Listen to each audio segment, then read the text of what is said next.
of Allegiance. I pledge allegiance to the flag of the United States of America and to the republic for which it stands, one nation, under God, indivisible, with liberty and justice for all. Okay, I'll give my little spiel on public input since I'm by myself tonight. I'm going to have a 15-minute public input session at the beginning, and at the discretion of the chair, there may be another one at the end. Please give your name and the town that you're from, and we would like to try to keep these open to Millville residents. The chair again may grant non-residents an opportunity to speak at their discretion. Try to keep your comments to 3 minutes. And remember that we cannot discuss individual employees in a public setting such as this. With that said, do we have any public input tonight? Mr. Brendan, how are you tonight? I'm doing well. How are you? Great, great. Okay, guess not. So we're moving on to the minutes. May 17th. I had a couple of questions. Under other, the first paragraph, the last sentence, it says, Stan had made the comment about a joint administrative and faculty meeting to discuss proficiency-based learning. The next sentence says, he felt that this would be important while acknowledging. Oh, so it doesn't end? No, It doesn't end. we gotta end that sentence. Leave it at, would be important, Okay. because it would be hard for us to go back and figure out. what Exactly. Exactly what he wants, yeah. And then in the next paragraph, it's just capitalizing Costa Rica. Oh, yeah. And what, I must have missed the improved trip. Well, it's improved over a previous trip? Okay, because it says the motion, Mr. Cowan made the motion and it was seconded to approve the improved trip to Costa Rica. Oh, so the word improves. It Okay. doesn't To make approve, any- that's should be taken out. Okay, so take that out and Okay. capitalize Costa Rica.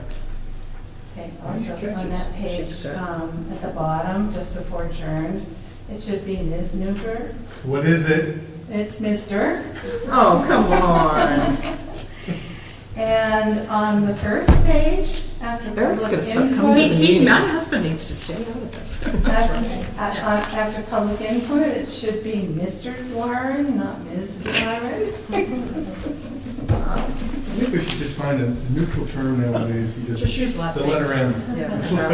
Yes, yes. Isn't that what they do in France? All right. Any other corrections? Says? That's it. Okay, so does someone want to make a motion I'll make a motion to approve the minutes as, as corrected. okay, someone a second? I'll second. Any more discussion? Okay, all those in favor of approving the minutes? 6-0, and we do not have, let's see, so Dustin is at convocation. Denise and Travis, I believe, are both working. One at a firehouse and one at a restaurant. And I hope they don't see each other tonight. See, you get, okay. Okay, so next is to seat a new board member. Okay, so Astrida, I know you've already gone through the process at your meeting, but we do it here as an informal process. So we're going to use the same statement on you all over again. How's that? Sounds good. What do I need to do? You want to join me right here, I guess. This is fine because there's a microphone right there. So I'll start off the lines here, and you can go with me. Do you, Astrida Schaefer, swear I, Astrida Schaefer, do swear that I will support the Constitution of the United States that I will support the Constitution of the United States and of this state so long, yes, and of this state, as long as I shall continue a citizen thereof. as long as I shall continue a citizen thereof. And you, Astrida Schaefer, do swear I, Astrida Schaefer, do swear that you will faithfully discharge, that I will faithfully discharge, to the best of your abilities, to the best of my abilities, the duties incumbent on you the duties incumbent on me as school board director according to the Constitution and the law of the state. as school board director according to the Constitution and the law of the state. Welcome aboard.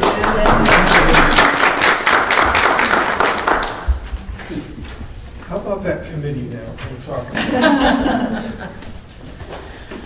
Next, we need to seat our new chair. So that means we'll be entertaining a motion for a chair.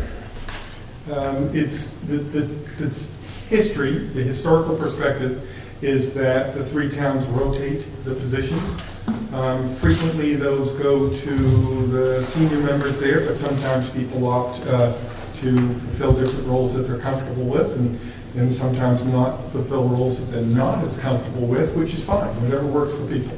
So Dustin Price is the current chair representing Berwick, and Nancy has been the vice chair representing Lebanon, and then the plan is typically for the vice to move into this role, and then for the next member, which would be a representative of North Berwick, representative to become the vice chair. So first thing we need to do would be to entertain a motion for chair. I'd like to make a motion to nominate Nancy Newberg as board chair. I'll second that. Why don't I take care of that for you, since we don't have a seated chair yet. Any discussion? Not even from you? No? Okay. All those in favor? 1, 2, 3, 4, 5. We You have vote four. myself in. I'll abstain on that one. 501. Okay. Congratulations, Madam Yeah. Chair. Yeah, I think. All right, now we're going to turn it over to you Okay. to do the same process for the vice chair. All right, motions on people for vice chair.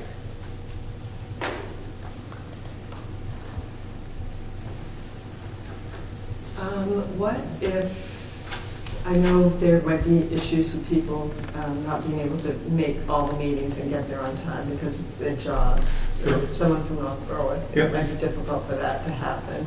And we have a brand new member too, so that might be Yep. difficult for her. How do people feel about having the vice chair from either, probably Berwick, because we shouldn't have 2 Lebanon people. And they're not here, and we can just put them in anyways. That's right. So, if. So are the representatives from North Berwick comfortable with that suggestion? Yeah. Okay. And I wouldn't have made it unless I had got the feeling that that's Mhm. how people would want it Yeah. to be. So I think I'd like to make a motion for Travis Dwyron to be vice chair, since he's not here tonight. That's what you get when And you I don't think show he's up. very good at it. That's what you get when you don't show up for the meeting. That's right, You're Rebecca. not meeting. Do I hear a Exactly. second for that? I second. Okay. Any discussion? Should we, I mean, Travis is frequently not able to come because of his job. Do we ever have co-vice chairs? I think Moy is, The vice chair role is a less significant role. What it typically does is it more or less puts somebody on notice that you want to be paying more attention to this aspects of following, facilitating the system. So I think that, the question will be 2 years out, how he's able to do that. But at that point, there could be discussion about the role of the vice chair, who always steps in. Dustin's at the convocation tonight, so Nancy steps in. So I think there's always a good opportunity for balance, but it's something to pay attention to. and everyone has work issues, that, pretty much everyone has. But I know far ahead, Yeah. in September especially, when I'm not going to be You know here. when the So, concert is, or a game, or, yeah. yes. So, I mean, that I can coordinate with him, I would hope. And you'll know the schedule ahead of time, plenty ahead. And he usually knows his schedule. He should, yeah. Figure that out. Do we want to contact you about this? I don't think so. Okay. What did you say? We should be contacting him about this, but he said no, so. No, he'll be. So do we have a second or not? I guess. Okay, any other discussion? Okay, all those in favor of having Travis as vice chair? Thank you. All right, next is a new facilities and finance member. So we try to have one from each of the three towns. Stan being off the board at this point means, and he was on the Facilities and Finance Subcommittee. That's making an assumption though, so I should double check that. Joanne, are you able or interested to continue to work on the Facilities and Finance Subcommittee? Yes, I really enjoyed that. That was very interesting. I would like to remain on that. Okay, and I know Travis enjoyed the work on it, so I'm going to assume that he's interested. If not, we'll have to talk about it in another meeting. So what we would be looking at is to have somebody who is from North Berwick to represent the Facilities and Finance Subcommittee. That group will meet at least once this summer, possibly a second time. It depends on Maine Bond Bank stuff that Denise is working with right now. But at least once this summer. And then during the school year, there will be September, October, November, and December, there'll be monthly meetings. And then in January, February, and March, it could be as many as 2 meetings a month. And it takes place at different schools. We do a tour of each place and we talk about facilities while we're there. Any interest in a North Berwick representative to do that?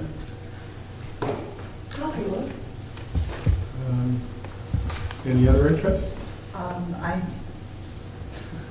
not knowing all the options, I don't know what to jump for, but I mean, yeah, if there's a need for more, I would be willing to help. Okay, so we need to have a motion on the floor, I guess, to nominate somebody from North Berwick for that? Tomorrow, tonight, because I can't make a motion, right? This year, I make motions. No. I'll make a motion to nominate Lynn Manlin for the Facilities and Finance Committee and give Street a chance to get her feet under That was her. also the policy stuff is a good way to get involved. Oh my gosh! You really want to put it with that to start? You don't want to quit on Stuff you us. figure out as you go. Do you have a second to that? I'll second. Okay. Any other nominations? Are you ready to vote? Okay, all in favor? Yes. Yeah. All in favor? 5-0, the motion carries. We have a Okay. quorum. And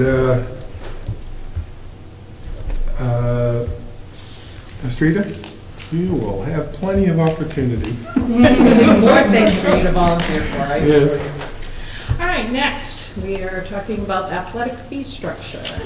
Okay, so the Assistant Athletic Director is a gentleman sitting in the front row right here by the name of Aaron Watson.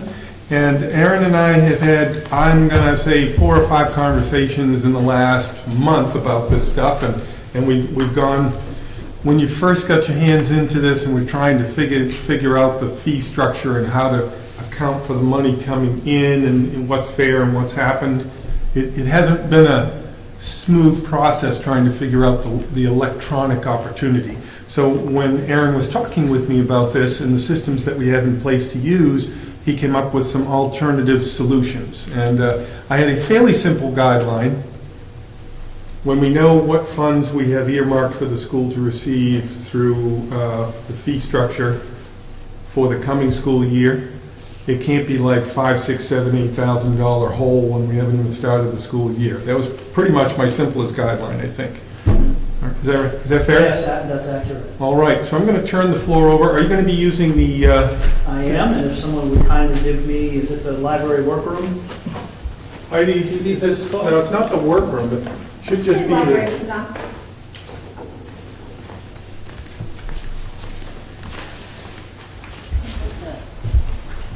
It's plugged in. The cast is plugged in, so you Yeah. should be able to put up, are you on the staff network?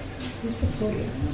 The podium is in the convocation right That's where now. it's So what I okay. think I'll do is let Aaron sit right up at the table there where the Okay. microphone is and where he can see the are you okay? Would you mind? I don't mind at all. Super, super.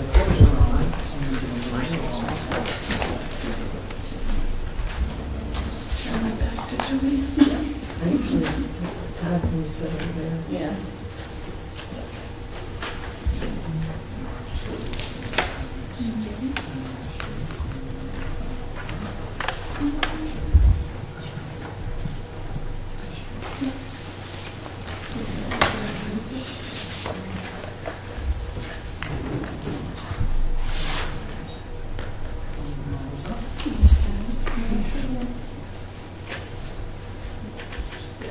So the presentation that Mr. Watson is going to give, at the end of it, there's no immediate request tonight for action by the board, but when we have our meeting in July, which, I don't look at what that date is. So what we have is, we have a retreat day for the board, and then a break, and then we have an early meeting, not a 7 o'clock meeting. I think it's 3:30-ish, something like that. July 19th, which is a Thursday, that starts at 8:30 and goes to 2:30? 3 o'clock. And then at 3:30, there is a board meeting. So what Aaron is proposing to you tonight, July 19th. Just checking that. Yeah, what Aaron's proposing to you tonight, Aaron, I have a chair for you right here, where there's a microphone. I was looking forward to using my own coaching voice. You're not sure they hear you all the way down on 236 at the edge of Berwick, but, so, let's see, yeah, so we just, yeah, they're all on. They're all on. So we'll be looking for the board to provide him a decision on some of the things he's going to propose tonight. We're looking for that on the 19th, so that preseason can get underway with either the structure that's already in place or a slightly revised structure. Sure. All yours, sir. Oh, When yes. does that start on the 19th? Say that again? What time does it start? 8:30 AM? a.m. right here. Right here at central office in the conference room. I Excellent. Okay. Very good. Can you hear me okay through this? Wonderful. I'd like to thank Mr. Conley and the board the opportunity to present this evening. I'm excited to share this information with you, and as Mr. Conley said, we don't need a decision on this. What we are attempting to do, aside from this activity fee presentation I'm giving you tonight, we're really trying to tie in online presence with the athletic department in terms of online registration. Instead of handing out the papers and having the kids stuff them in backpacks and bring them in different shapes and sizes and such, have everything be online, and that includes the activity fee payment. So this presentation is fairly brief this evening. The purpose is to ask the board to consider modifying the activity fee stipulations as well as adjust the amount. I will take you through how we currently process the activity fees when they come in, and how we would like to be able to process the fees moving forward. Okay, I think I can make this full screen, can't I? Yeah, lower. Upper right or lower left? I said lower right, but I don't see it I want there. to say it's this one. If you go to view, yeah, or to About presents. presents. There you go. Excellent. Thank you.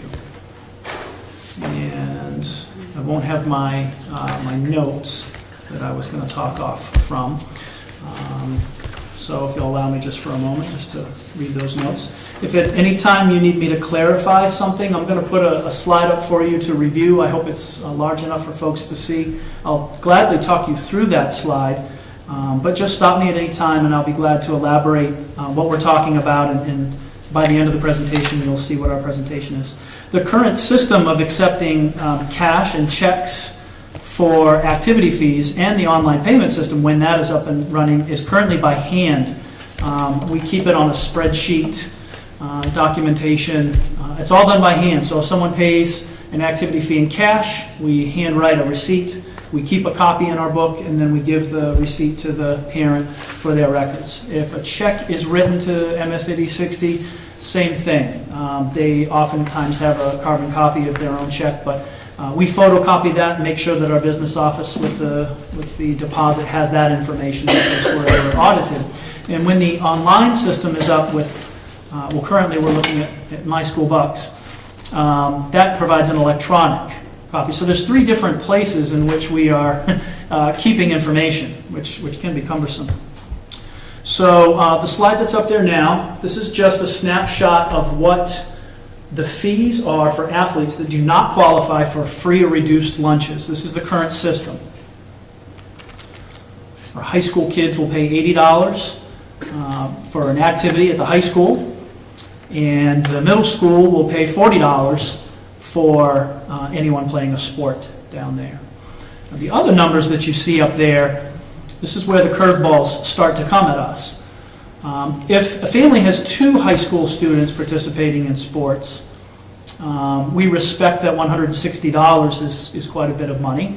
So I believe the board made a decision, I don't know how many years ago, to kind of give that family a break. $80 for the first family member, and then the second student playing a sport would just pay $40. It's a little bit of a financial ease for families who have kids who are, multiple kids doing sports, and multiple sports at that. The same stipulation is true for a second middle school child. The first one would pay $40, and then the second one would pay $25. So that's the current system for those who do not qualify for free or reduced. The next slide is the rates that they would pay for reduced meals. You can see the numbers are lower, much like the lunch prices are reduced for families. So you're looking at 40 and 25, and then 25 and 15. There's no fee charged for an athlete that qualifies for free lunch. And the maximum amount that any family will pay for a year, that's from September to the end of June, is $300. And these are all things, this is our current system that's in play for MSCD 60 athletes. You're familiar with My School Bucks. It ties in with the school nutrition program. I believe it's called NutriKids. I'm not sure Maybe not. the level of familiarity, because it's just one of those electronic systems. Let me elaborate on it then. My School Bucks is currently being used at the high school as part of the school nutrition program, and I believe that's called NutriKids. Please tell me if I'm wrong. Yeah, that's correct. Some of the neat things, it's an electronics method of paying, kind of, I guess, similar to a PayPal, or there are various other systems out there, but My School Bucks is one of the ones that's being used here in the high school and in the district. It enables online payments. Mom can whip out, or dad can whip out a credit card at home, enter in the information, and send the fee electronically. This system then processes that, takes the $80, deposits it into an account, and provides the family with an online receipt. And so it creates a digital paper trail of all payments.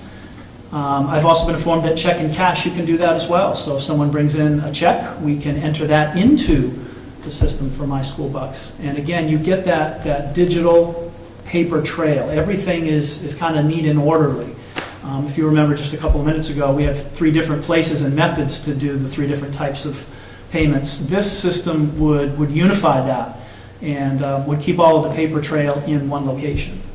Fancy if for some reason there was ever an audit, or if we needed to go back and look at how a family paid if we needed to do a refund under a particular circumstance.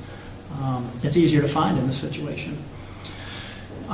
This system, My School Bucks, would also show an activity fee amount equal to free or reduced normal payments. What I mean by that is I'm not privy in the athletic department to who receives free lunch or who receives reduced lunch. So it's hard for me to say to Jimmy, who plays football, you owe an activity fee, and we're supposed to keep you out of competition until you pay this activity fee. So you reach out to the parents, hey, you haven't paid an activity fee yet? Well, we get free lunch. That's embarrassing for myself. That's embarrassing for the family. That's a situation that we personally don't want to be in. So we need this system, when the family enters or signs in, and you have to have an account to do this, but when they sign into this system through the school, it will show them an activity fee that's equal to their economic status. So if they get free lunch, the system is going to produce an invoice for that reduced rate. So there isn't any mistakes being made by asking someone who gets a reduced lunch to pay a fee that's not free or reduced. So that could save a little bit of embarrassment there, and it's happened a handful of times. It also allows for a family maximum to be paid in full and in one full payment. I'm going to elaborate a little bit more on that in the next couple of slides. but the family max is $300. We have to track that manually. So as the children go through their sports years, we're keeping track on the spreadsheet of who's paid what and who's approaching the family max. Okay, your spring sports are free, Smith family, because you've already met your family max. That's all kept manually right now. This system can take care of that. Saves time, tremendous amounts of time. And the MSD 60 goal, to have all of these payments go through the system for consistency and accuracy, as well as, gosh forbid, the auditor comes along and wants to see where this money is being, taken care of, where it's deposited, where it came from. This system can do that. But, as you can see at the bottom, there's a problem. This program cannot work with the current stipulations the board approved at the activity fee structure, meaning this system can't recognize a second family member discount. So again, let's just use the Jackson family, if you will. They have two children. My school bucks wouldn't be able to produce that reduced rate online because it can't tell who's related to whom. It's just a computer system. This system doesn't do that. We've had an awful lot of talks and meetings with the IT department, and they've confirmed that the system just doesn't pull data that way. The other one that we struggle with, the cross-school family members, if you have a high school student and a middle school student, there's a reduced rate there too for a second or even third child that's participating in a sport. The My School Buck system, the way that it's set up, it can't process that. Other things that it can't keep track of, and these are things that are also probably prevalent in most districts, stepchildren, children who are adopted or fostered, or even just different last names. You've got a Watson family that's adopted a Jackson child, and the child keeps the same last name. It's not going to pull that status unless it's entered in. So the My School Buck system is basically, I don't want to say inadequate. It just can't handle what we have set up with all of the stipulations that we have. Is this a new problem? No, this has been an ongoing problem, as we stated before, that with the 3 different ways of accepting the payments, it takes a lot of time. There has been a lot of frustration in not having this system up. It was, I think, brought on board this past fall. I'm not sure if that was the first time. Parents found it very convenient and very easy to make those payments. We had to take it down because we were running into the problems that I showed on the last slide, not being able to track outside of manually how much the family owes and who gets free and reduced lunch. The documentation of payments receipt takes time. Producing invoices takes time. All of these things are all up here we've discussed.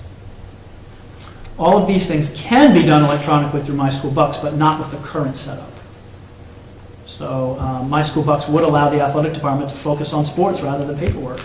So the new proposal, in order to use this particular system, My School Bucks, the athletic department is asking for the board to consider the following things: eliminating the discount given to families with multiple students in sports. We're asking for the board to consider maintaining the family max at $300. And we're also going to ask the board to consider reducing the high school and middle school activity fees to reflect the following. We'll share this out with you, and you'll share it with me, and send it out to the board so we have it to reflect on. Yes, yep, that would be great. So the new proposal for activity fees, these are for students that do not qualify for free and reduced. It looks similar to last year. Last year's activity fees, I believe, were $75 for the high school and $35 for the middle school. I know this because we received a lot of $75 checks this year, and we had to bump those back and say the sports fee is $80 this year. So the proposal for non-free and reduced would be $75 for high school and $35 for middle school. Again, there is no discount now given for multiple family members participating. So a family that has 2 or 3 children is not going to get a discounted rate for multiple sports. There's the reduced activity fees.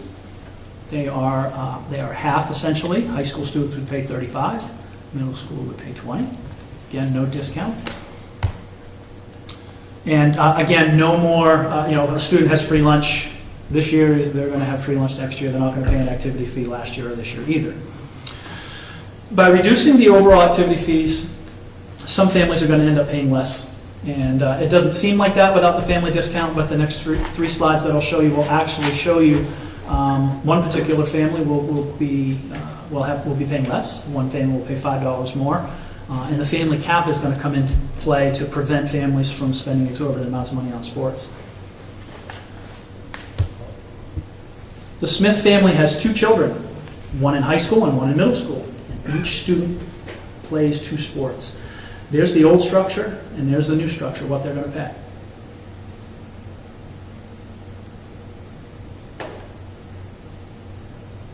As you can see, it's just a $10 increase for the Smith family. That probably grabs a lot of our families in our district, 2 children, one in high school and one in middle school. And so if the spring season kicks in, they're going to cap at 300 anyways. It's like you're reading my presentation before it comes up, Mr. Right. Conley. Right. Your family has 3 children, one in high school and 2 in middle school. I'm gonna show you a little bit more of the difficulty that we have in tracking these things. The high school student plays 2 sports. One of the middle school students plays 3 sports, and the other one plays just 1. Very confusing, very hard to keep track of. Under the old fee structure, that family would pay $275. Keep in mind, family of 3 athletes, they're only paying $5 more for all those kids to do sports, even without the reduced fee for multiple family members doing a sport. Now, the fall is $130, and under the new fee structure, they're going to pay $5 more. In the winter, you've got the 2 students, they would have paid $105, they're paying $110. It's an extra $5 there, and then it's actually a decrease of $5 for the student that's running outdoor track in middle school. And then my third and final example, the Roberts family. Mike, 3 children, 2 in high school, 1 in middle school. I do now. We have 3 children now. One high school student plays 1 sport, the second high school student plays 2 sports, the middle school student plays 3 sports. I'm kind of making it a little convoluted.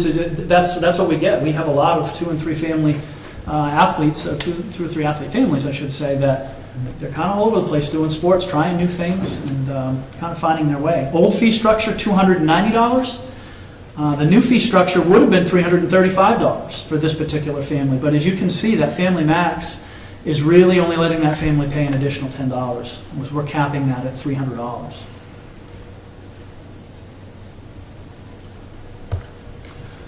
So just some final thoughts before I entertain questions and hopefully give you some answers. Under the old fee structure, if we were to collect every single penny in the 17-18 school year, we would collect a total of $57,250.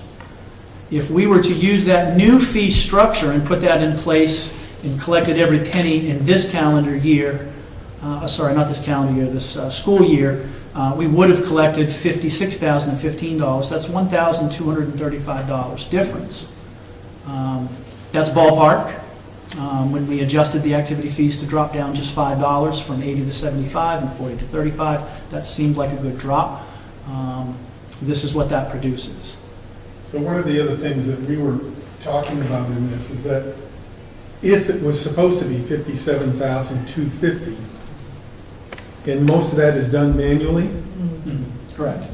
what's the percentage error on that versus if it's done electronically? And you can pull up a copy of that and run down through it. Well, I can tell you I'm pretty good at math, so I don't make too many mistakes. But I'll tell you, it's very difficult to balance all of the incoming monies in season. Then you have to chase a couple of the ones that haven't come in through the first week of the season. I'm sure that the $57,250 isn't foolproof. I'm sure it's not 100%, but certainly the electronic fee would take that. And you hit upon a major piece for us, Aaron, that we've been working on, which is we want more from our athletic leaders than to be confined to having to spend time doing this. We want people out coaching coaches, everybody, improvement model for everybody, for teachers in the classroom, for coaches on the field, for working with families, for working with kids. $1,235 is the proverbial drop in the bucket in pennies on the $41 million budget. But that could mean a difference between a child trying a sport and not trying a sport. So as you can see, the impact that this change in the activity fee structure is not going to have a huge effect on our families, maybe $5 or $10 more for some and actually less for some. The effect it's going to have on the athletic department will be much larger, and that is what you just said. Hopefully Spooner burying it in the back of the net, and we can concentrate on our athletic programs a little bit more. So, shoots, he scores. But they wouldn't have to do this online. They could still, if parents don't have online ability at home, they could do the check, the cash. They still And could- we're cognizant of the fact that not every family has an online presence. Most do now.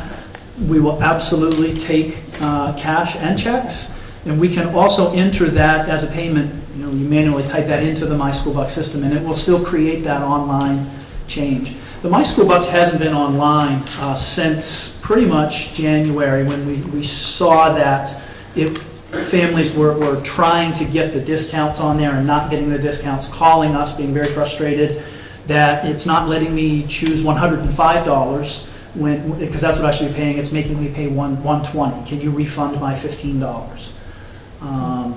Going up to Barbara Murphy and having her cut numerous checks back to families for overpayments was difficult. So that concludes the PowerPoint, and he never misses. He makes every one. Thank God he couldn't have done that.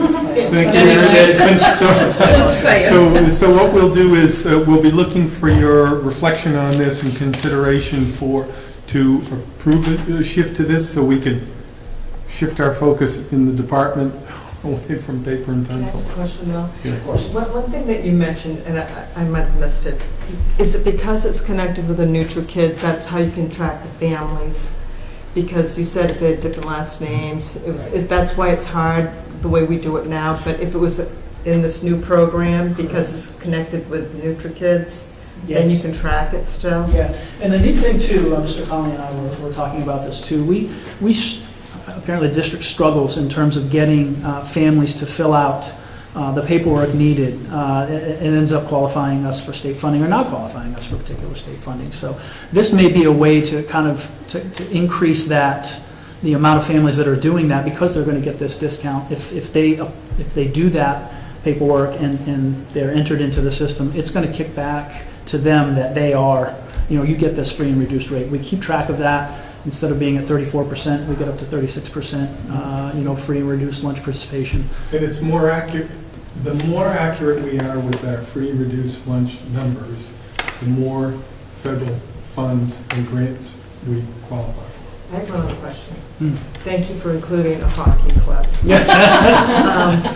But my question, yeah, you knew I'd ask a hockey question. We still have a hockey team. Indeed, we do. And I know years past, those kids paid a lot to play.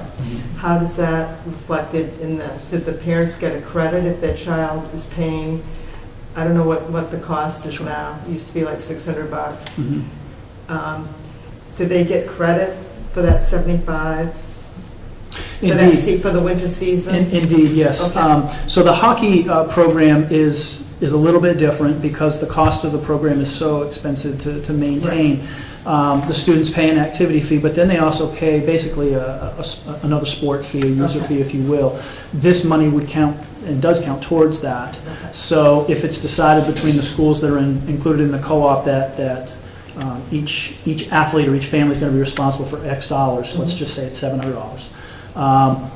The $75 would come out of that. That family wouldn't be $775. Okay. It would be It would go towards $625. Absolutely. The 300 max for the family, okay.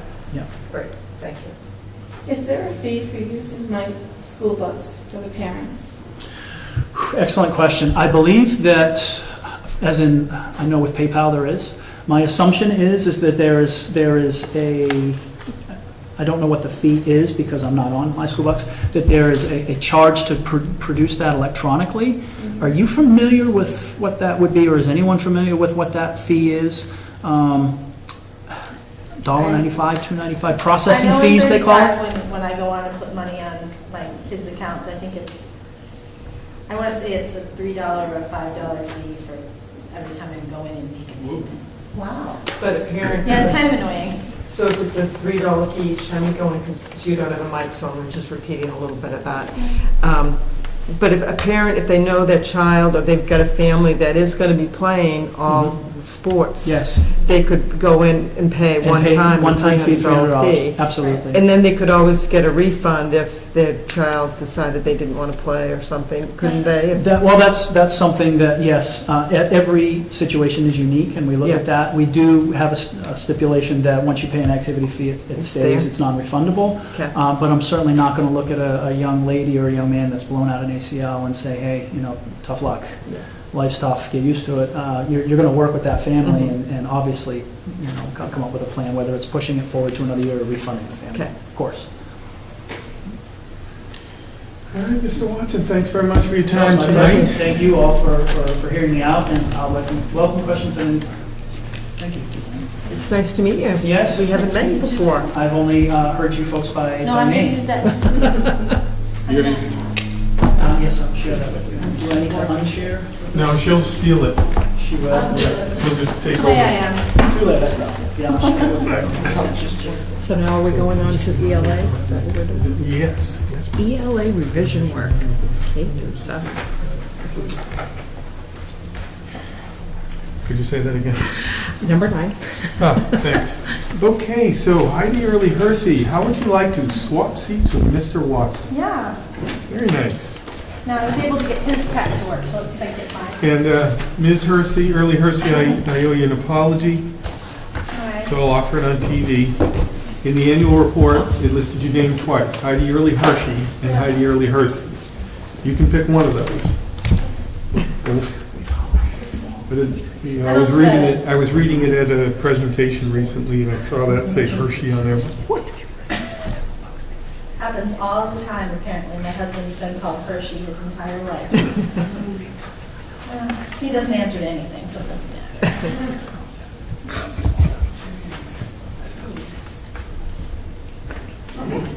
So, I believe, well, first of all, everybody except I haven't met you yet. Hi, I'm the Director of Teaching and Learning for the district. I think Jen shared this electronically, but I made paper copies in case you didn't have a chance to take a look. Of course,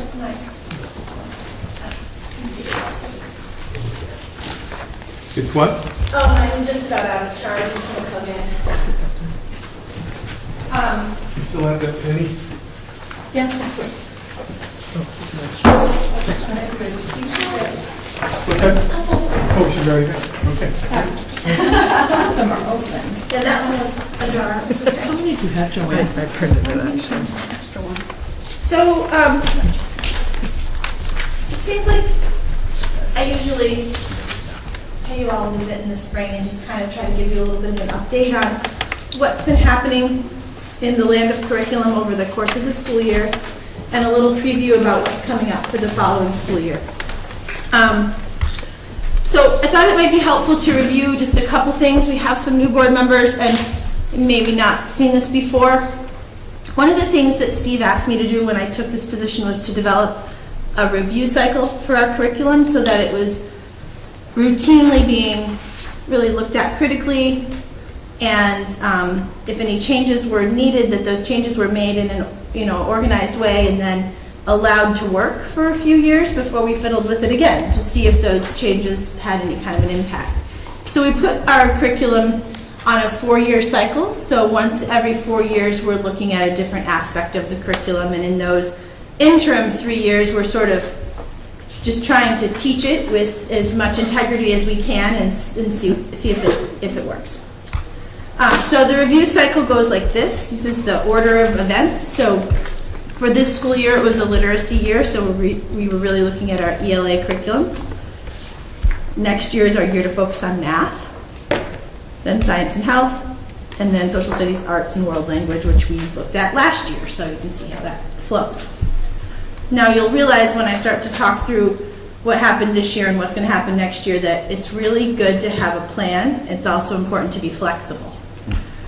So, right? So what ended up happening this year, the intention for this year was to really review the entire ELA curriculum K-12. What happened was we did an excellent job doing that K-7, and we ran into some trouble at the 8-12 level because that work was slated to be done in the second semester, And we just got things rolling at the high school, and then we lost our Thursdays. What was that all What about? was that problem with snow? Funky white stuff? So, the good news is Ally and I have we have a great plan in place, and the teachers are ready to start. They know what the process is, but we're gonna have the high school ELA teachers jump in and do that work in the fall. Because they ran out of time. They didn't have the time to do the work properly. So anyway, the goals were to really start with our data in terms of how the review process works. What data do we have on student achievement? How are our kids doing in literacy? Have the teachers really examine that data. Also consider the teacher feedback. They're teaching it every day, and they have some thoughts about what parts of it work well and what parts of it maybe don't work well. So we gather that feedback. We take those things into consideration and make some revisions. And then there's a second part of that process where we ask the teachers at each grade level to then validate those revisions and go through a process where they actually look carefully at the newly developed units of study and give their feedback and help tune those. So that's exactly what we did this year. The work started last summer. When I had K-7 teachers, I only listed the K-5 crew here because this was the subgroup that I worked with most this year. The middle school work was led largely by Elise Galusha, who's the lit coach there, and she and I worked pretty closely together. But the dynamic there was a little different because there was a lot of new staff, so she was really leading that work. I just wanted you to see who was involved in this work, and the way we approached it was we looked for a grade level representative from each town at each grade level. So we found in the past that if we don't do it this way, then communication can tend to break down. But with a rep from each grade level in each town, I can be sure that every kindergarten teacher hears the message, or every third grade teacher hears the message, and that's worked pretty well. So I kind of talked you through the process already. This is what we did this year. We looked at data in the summer, we explored some best practices and looked at current research, sort of what are the best teachers of literacy saying and doing. What revisions do we think we need to make? And then we did a lot of writing. We did the validating, and now we have some final products which were linked in the electronic version of the document. One of the biggest differences that you'll see, this is a little bit small, but one of the biggest differences you'll see this year is that we, at the elementary level, really pulled out reading and writing separate from each other. In our past iteration of this work, we had units of study where you might have reading and writing kind of woven together, which in theory is good, but when it came to sort of planning and the practical aspects of how reading and writing are taught, we learned that it makes more sense to pull them out so that teachers can sort of very deliberately plan for a reader's workshop and for a writer's workshop in their elementary classrooms. So that's just a sample of the new year at a glance, or the scope and sequence, if you will, for grade 1. And each grade level has a similar looking document. So in that document, if I look over to the right and add that up, it comes to over it's like 320 pages. So some of these things are happening. The reading and the writing are happening concurrently, right? So you shouldn't have, if you add up all the reading, hopefully you don't get more than 175 days, because that'll be tricky. And likewise with the writing.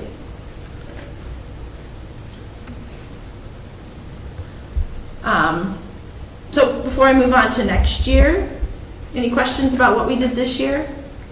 I think it's important to recognize where we are in development as a district.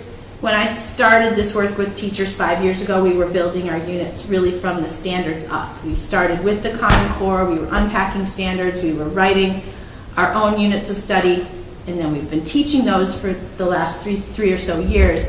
So this time around, it's not starting from nothing. It's just starting with what we know and looking for ways to make it better. So this work has felt very different and it's gone much more smoothly. So for next fall, I know this is going to be off cycle, but just as an example, could we take a copy of a packet of a unit, and let's say one at this level, one at that level, and so forth, and just have it for me to share with board members so that they get a flavor of, so what exactly, we see that piece of paper that talks about how many days. What's a unit look like? Sure. What is it? Because I think they'll be stunned at the level of work and planning preparation that goes into that. Yes. And one of the things we also did, if I go back to this slide about writing, is when Steve came in, he and I have talked at some length about writing as a weakness, and it's difficult because we know writing's a weakness, but we don't have a ton of very current data about it because the way that our state assessments have changed over the last 5 years. We actually have taken the same writing assessment for the last 2 years but have no writing scores. We will get writing scores this year, and that will become our baseline. But with this switch to Smarter Balanced and then the switch to Empower and then their need to field test items, it's just been kind of a vacuum in terms of us having data.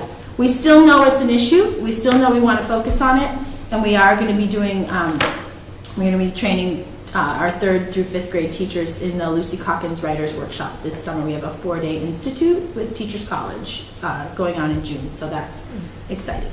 Our last state level data was 2012 in writing with the kneecaps.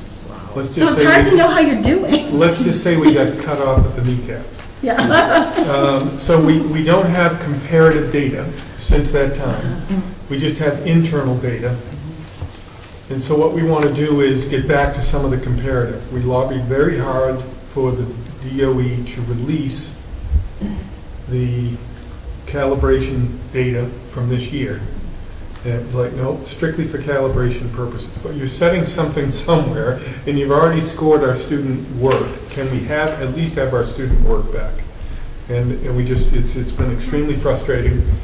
So we know we have a better opportunity next year coming. Supposedly we'll actually receive some data back, and that'll be one of our key benchmark pieces. Why are they not giving you the data back? That So makes no sense. after the kneecap in 12, then we went to the SBAC, Smarter Balanced Assessment Consortium, for a couple of years? Well, we had that 18-month blackout where we didn't Oh, actually didn't- test for 1 year. Yes, right. Because they were developing the Smarter Balanced. Yeah. We used the Smarter Balanced for 1 year, and then But there was no baseline for data for that. For so that. So it was, we're going to use this data to establish our baselines. And then Maine decided, before we were even finished giving the test, that they no longer liked it. And so then they developed their own state assessment, which is called Empower, which is the new MEA, or Maine Educational Assessment. And we just finished giving that for the 3rd year. So the good news is we have actually 3 years of comparative data now for everything but writing, which is a good start, because as much as the state tried to tell us that they could compare our Smarter Balanced scores to the MEA scores, you can't. It's apples and oranges. They're not the same assessment. They weren't even based on the same set of standards. They were. I thought the other ones that weren't based on Common Core. The previous ones weren't, but Smarter Balanced was, and Yeah. Empower is. And, Yeah. and so there should have been some correlation, but they were developed by different entities. So that's where we're at with data. So any questions about that? I'm happy to show you and give you access to see the units. Yeah, I'd love to be able to have people get an opportunity outside of the meeting time to get a look at what a curriculum unit, what this kind of thing might be. I can send you some samples. Well, I did look at them. I looked at 2nd grade because that's what I'm familiar with. And there were reference numbers at the beginning. I can't seem to bring it up now, but there were reference numbers at the beginning of each standard. What did those refer to? Sure. I can show you. So let me just go in here. It's the wrong one. The Common Core, actually that's the easiest way for me to do it. I'll just show you that. So if you go into the Common Core standards, CAS's tab, it's thinking. There are abbreviations for the different subcategories in the Yeah, Common Core. so if you go into the Common Core, and you choose a grade level, let's say you want to look at grade 2. The numbers, so if it says, for example, RL, that's reading literature, and it's grade level Can you 2, plus that up a little standard bit? 1, sorry, it's big on my screen. All right. So these are the standards. So each standard, I think what Becky's referring to, see there where it says RL 2.1, it's reading literature, grade 2, standard 1, reading literature, grade 2, standard 2. And the reason they're organized that way is because there's a developmental progression that tracks from kindergarten through grade 12 in these standards. So say, for example, if I go to grade 5, same thing, reading literature, right? Grade 5, standard 1. That standard about quoting accurately from a text is a further development of a standard that might have shown up in kindergarten or in first grade. So there's supposed to be some coherence in the way that they're written from across the grade levels. Thank you. Sure. Okay, so looking forward, the plan for next year has been evolving. As I mentioned before, we intend to finish the review and revision of the 8 through 12 curriculum for ELA. The good news is with our Thursdays, the Thursday morning time, the whole department can do that work together at the middle school and high school. So we don't have this translation challenge that we have at the elementary level. So the departments take that Thursday morning time and they do the data analysis together, they do the revisions together. So that works well. Next year we are going to be reviewing math, K through 12. So the high school math department, middle school math department will go through that review process. The K-5, I'm going to use the same process where I have reps from each building at each grade level. We're going to be doing the review of the data. Right now we're using everyday math, so we're going to look at the strengths and weaknesses in our data. We have, for the last 2 years, North Berwick has been piloting Eureka Math, which is a open resource that was developed. Was that out of Engage? It was out of Engage, New York. It was part of the Race to the Top funding. And so it was developed as a free open curriculum resource, and it's excellent. I mean, it was built from the Common Core. There's another resource at the middle level that I really like called Illustrative Math. Same thing. It's one of those open resource curriculum platforms that anyone can access, and you can really have access to really high quality curriculum that was built from the core. I'm going to ask departments and grade levels to look at those and see what they think. I'll be curious to see how that compares to the Eureka stuff, because of the data out of the Eureka from North Berwick shows a more significant growth. I mean, it's a small sample size, but it shows a more significant growth than the data from Berwick and Lebanon right now. Mhm. So I'll be really hopeful for the illustration. The way that Illustrative Math and Eureka Math are designed is they're really designed to focus on mathematical thinking in those sort of 8 standards of mathematical practice, those big ideas in mathematics, as opposed to can multiply fractions. Like, that stuff's in there too, but one of the things I've heard from math teachers for years is, I know how to teach the content, but I struggle more to teach patterns or teach modeling or teach, you know what I mean? There's bigger ideas, critical thinking. How am I doing enough of that? Is it too much fluency work and not enough big ideas and complex thinking stuff? So that's the things I'm going to have teachers thinking about and talking about next year, and we'll have some recommendations in the spring. The other thing that's going on this year is we're going to be doing a pilot at the middle level of a Pearson product called Elevate Science, and this came right from the teachers. The middle school teachers reached out to me.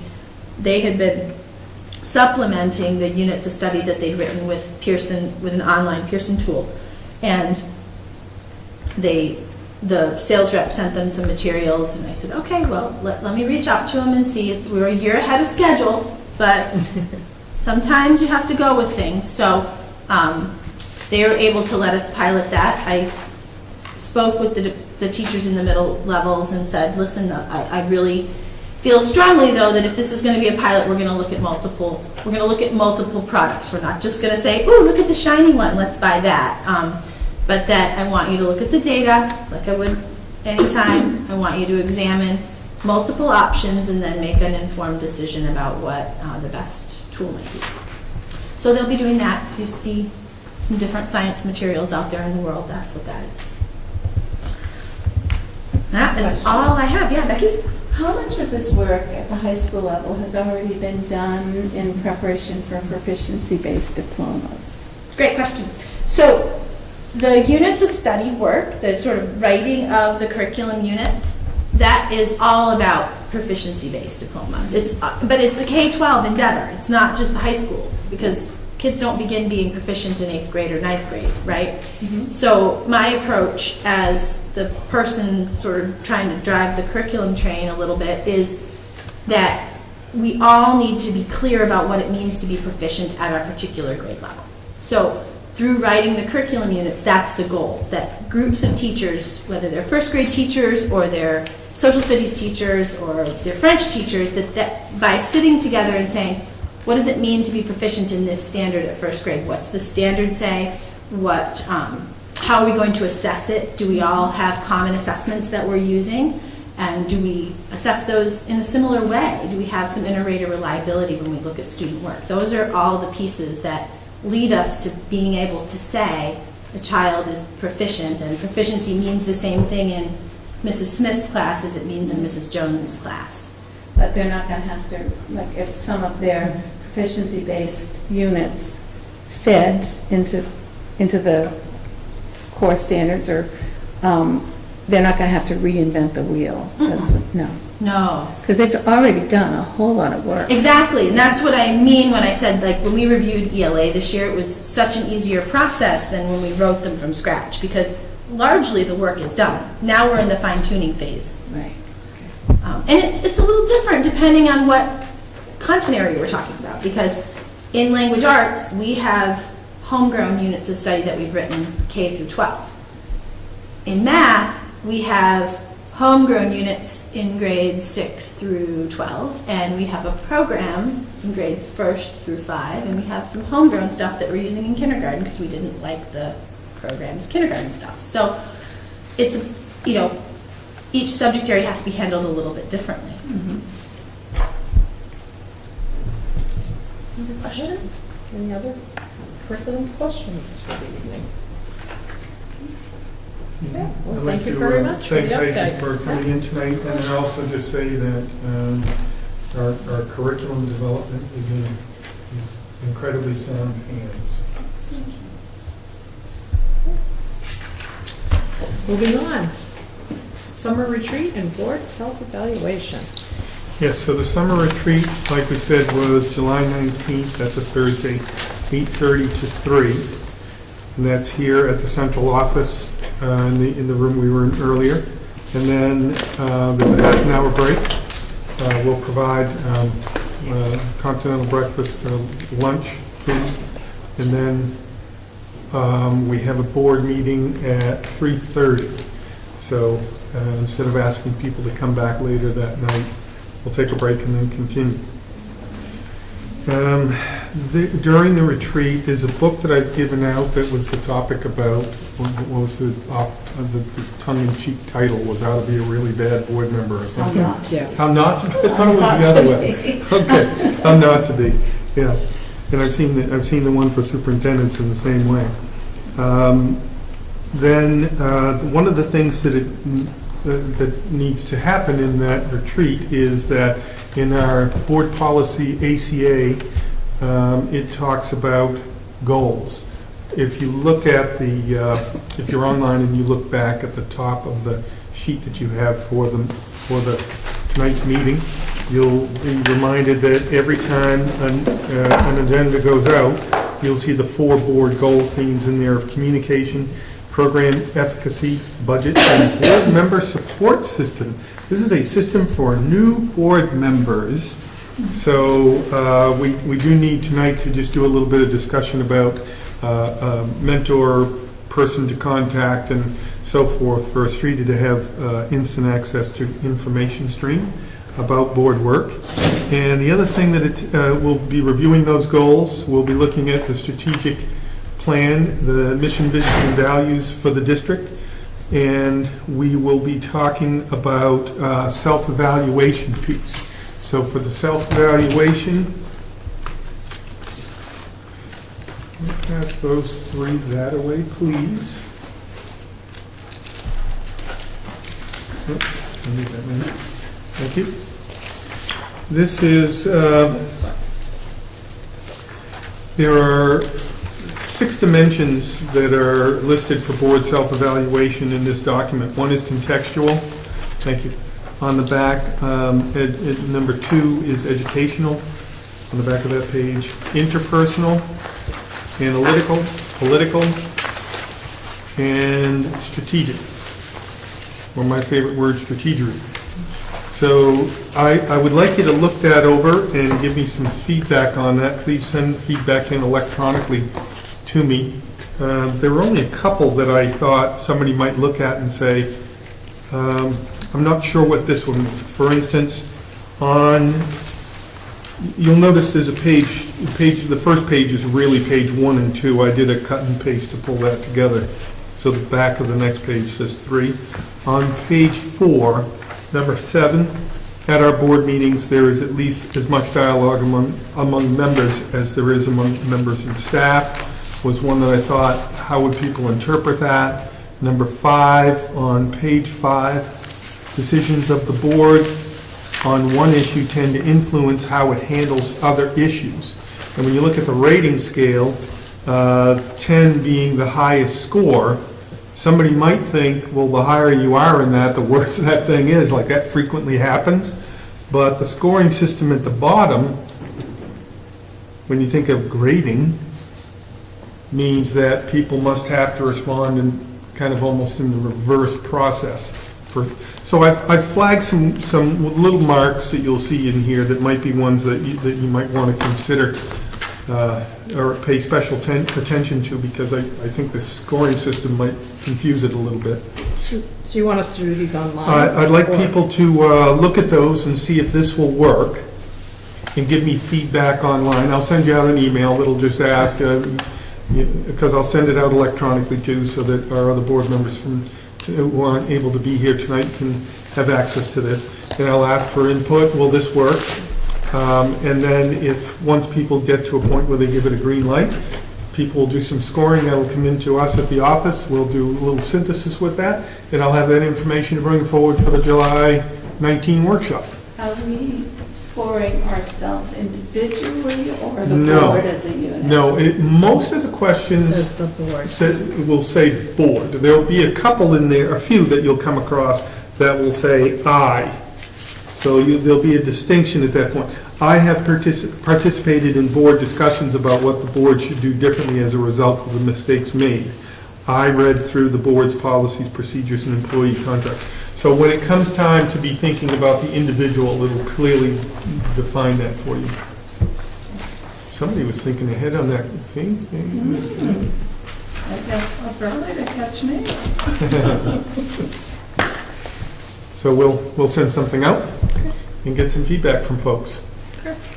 Super. Anything else I had on that? Nope, that was it. All right, financial summary.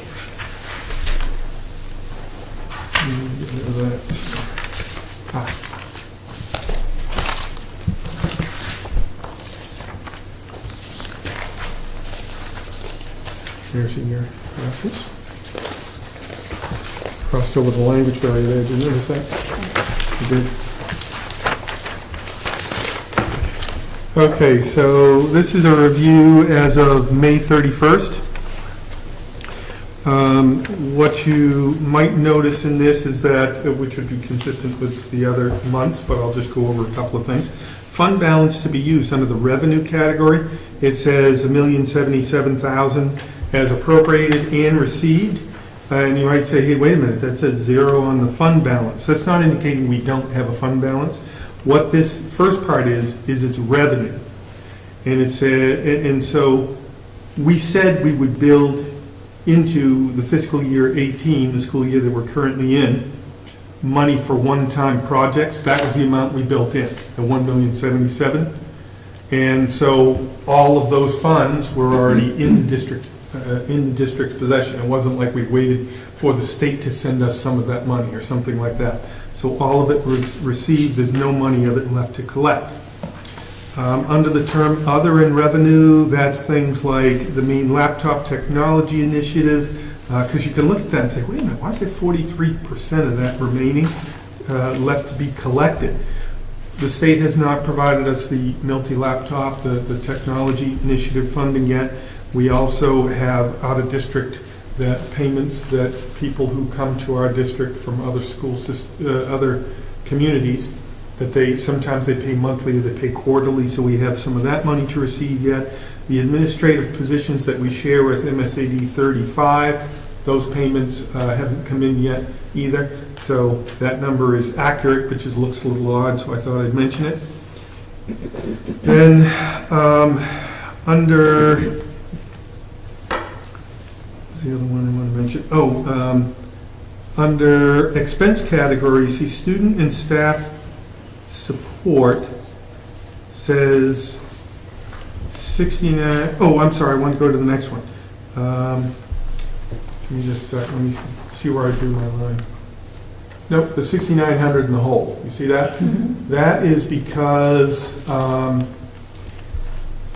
we actually would have been in the plus at about 68,000 that had not been expended or encumbered.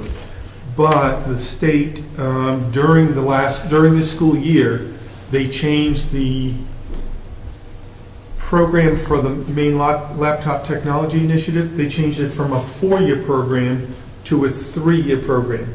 So what we used to be able to spread out over 4 years worth of payments, the cost of the devices didn't change, but now it's you have 3 years to pay it off. So it went up $74,000 on us after the budget adoption. Does that mean we're getting new laptops every 3 years? No, that means that we have now it would be, yes. Right, that's Yeah, right. thank you, yes. Good point. Oh, So I think that would cover most of the kind of little oddities in that.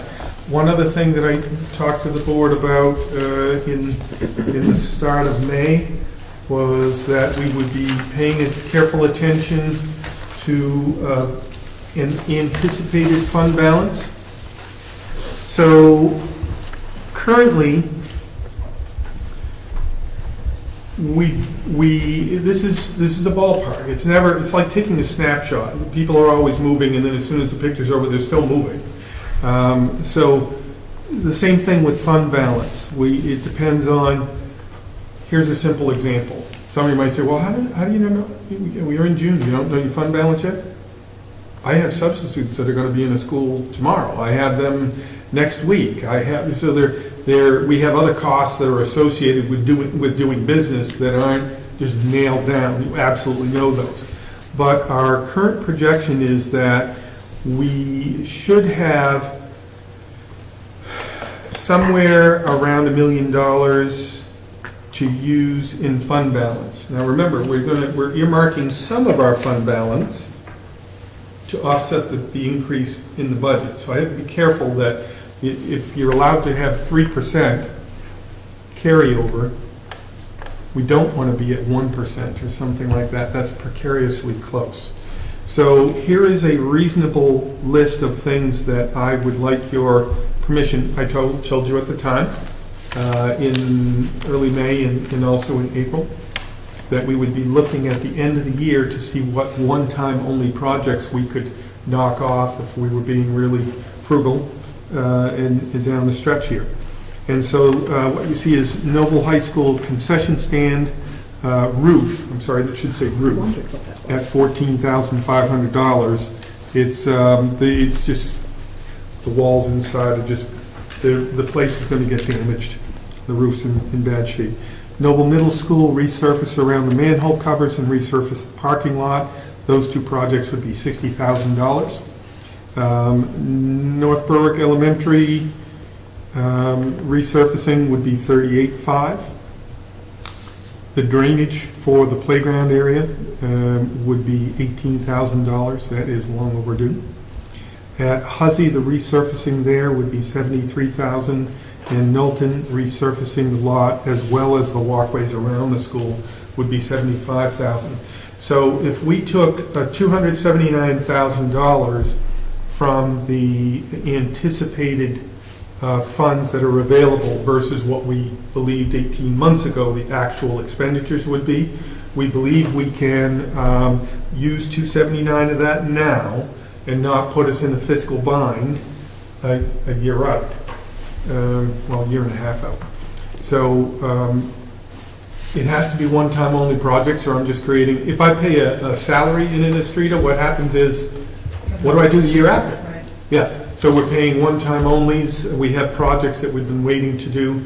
I could get these projects lined up and we can get them going and get them paid out by June 30th. And these things would be taken care of. So, questions for me? So are there, not including these, we still have other projects we're There- going to do, but just not coming out of this amount of So money? these are the projects that we know we could not get into the 2018-19 Okay. budget. Right. And we said, let's see if we can catch some of these at the end of the school year. Guess what? We're here. I think it's important that we do these projects because the longer we put it off, the more expensive it's going to be to fix, the parking lots right now. I mean, if we wait much longer, we're going to spend a lot more money. We'll be excavating the Yeah. beds. Yeah. I drove past the Lebanon schools when they were closed, and I saw the parking lots all newly paved, Hmm. and how nice they look. Yep, they look great, and there's a much better surface underneath that too, to assist with the drainage in that area. So we should get good lifespan out of it. Almost fixed that frost heave at the entrance to the driveway for the Hanson School.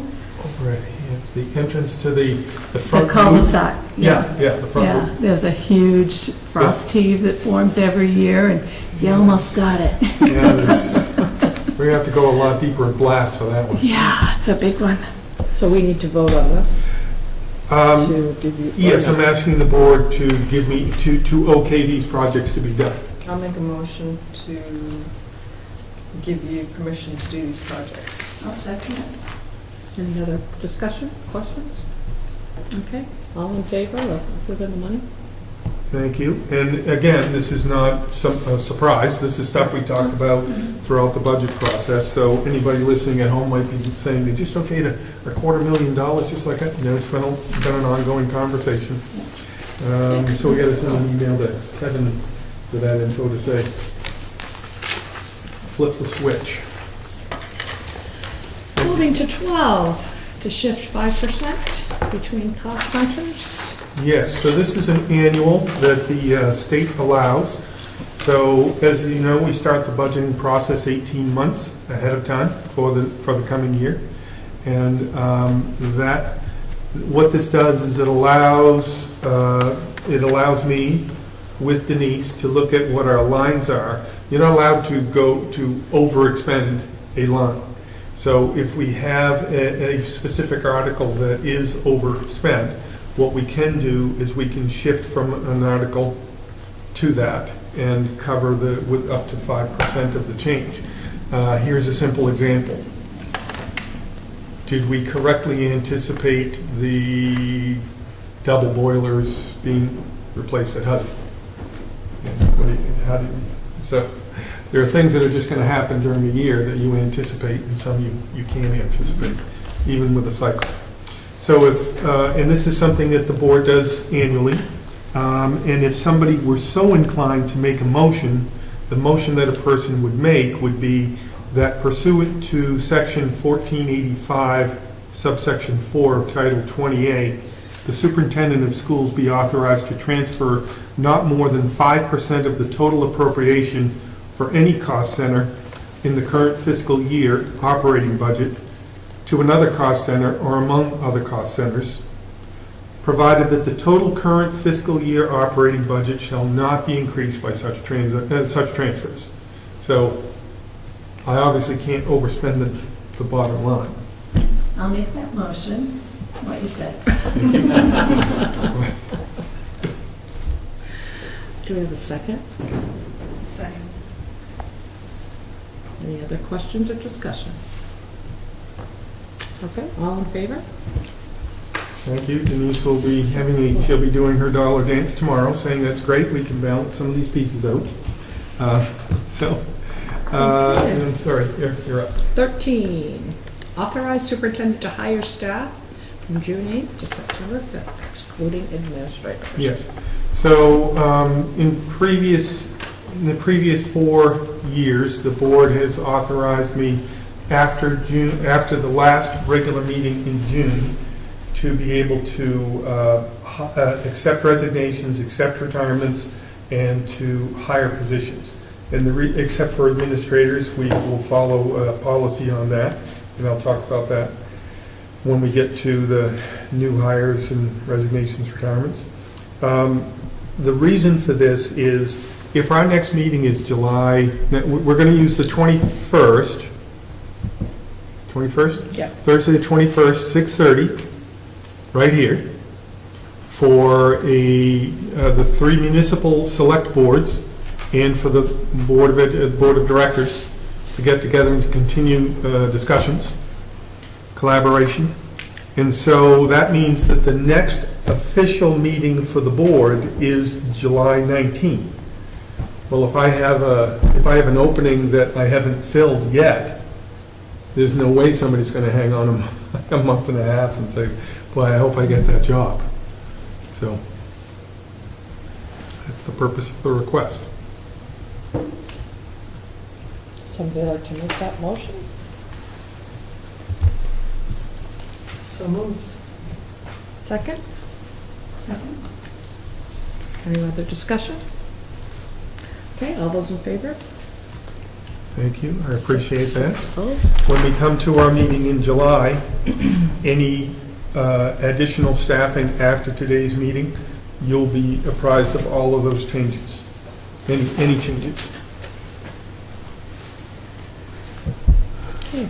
New hires, retirement, and resignation. We All right. have a long list. So, yes, I'm going to start with the resignations and retirement that's actually not listed on here, which was for a reason. I'll go through it. The first one I'll share is the retirement. It's not on here because the person said, can you hold off and just mention it Thursday, and because she's meeting with her staff in the morning. And that is that Elva Lovejoy has, Really? that's what, she can't, she was scheduled to meet with me, and I didn't see a meeting topic. I said, Jen, what are we talking about? She said she didn't say. I was like, I don't like that when that happens. Okay, and she wrote something about this long. She said it was so hard for her to put this on paper. She said it was with very mixed emotions that I submit my letter of retirement effective at the end of this school year, so that would be June 30th. It has been a pleasure and a privilege to have spent my entire career in this great educational community. I will miss the MSAD 60 community. I said, you're not getting out of it that easily. So just for some background information, in 1976, I was 4 years old, in 1976, You were not. Just say it, but go maybe I on. was in college, but whatever. She was a remedial reading educational technician. In 77 to 79, she was the first resource room teacher in North Berwick.